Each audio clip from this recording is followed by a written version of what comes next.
So this is just a small extract from a much larger memoir piece that I'm currently working on. A light drizzle freckles the earth. It's 7 minutes past 12 in the afternoon, and the rain is coaxing customers into our store. From the bottom of our staircase, I greet passing customers. They enter the music department and slip past me with a swift glance, like salmon swimming downstream. Most of them are what us JB Hi-Fi folk call suits, for the most obvious of reasons. Suits, in their natural habitat, can be found in small herds, grazing in front of the tall Telstra building across the road.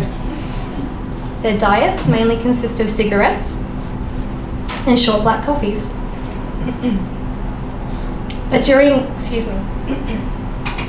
lunch break season, some suits will stray from their packs to prey on young and weak JB employees who dwell in the yellow land of Adelaide Street.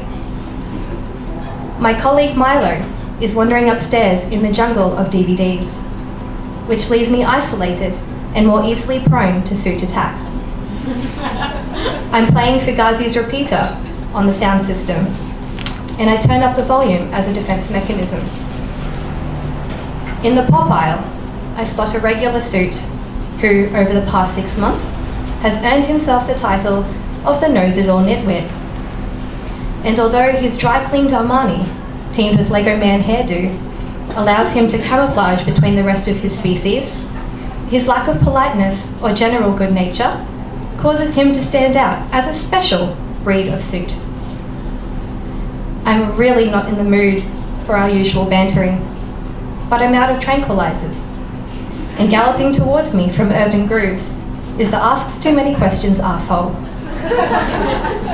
Meanwhile, the aroma of moist and deodorantless armpit wafts down the staircase and lingers in the vicinity of Mrs. Body Odour. I decide that if I were to die today, I'd much rather go out from an overdose of bullshit than from being queried or stifled to death. So I approach Nitwit and offer him my assistance.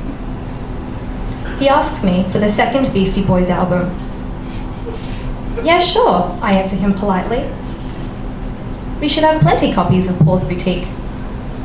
He interrupts me by shouting, "No, that's the third album. I want number 2. He holds up 2 fingers as if he's giving me the peace sign. Yeah, I think to myself, I've got a finger for you too, mate. Nitwit continues vomiting stupidity from his mouth. I want the one with, "Hey ladies," and "Shake your bum." I try to look at him with an expressionless face, but I'm replaying his words in my head. Shake your bum. I have to fold my lips to keep from laughing. Shake your rump?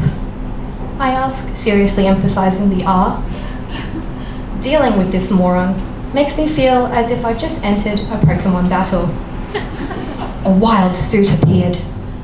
The suit used ignorance. It was super effective. There is a brief moment between us where Nitwit realizes he's made a mistake, and where I know it. I feel an urge to continue rubbing in his blunder until he turns to look into my eyes, the way a killer might stare into their victims. I do not wish to be dragged back to his cave for dinner tonight, and so I walk him over to the alternative aisle.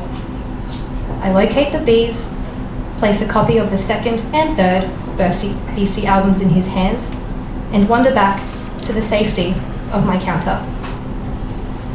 He mumbles something that sounds remotely of gratitude, a behaviour that I did not believe was part of a suit's animal instinct.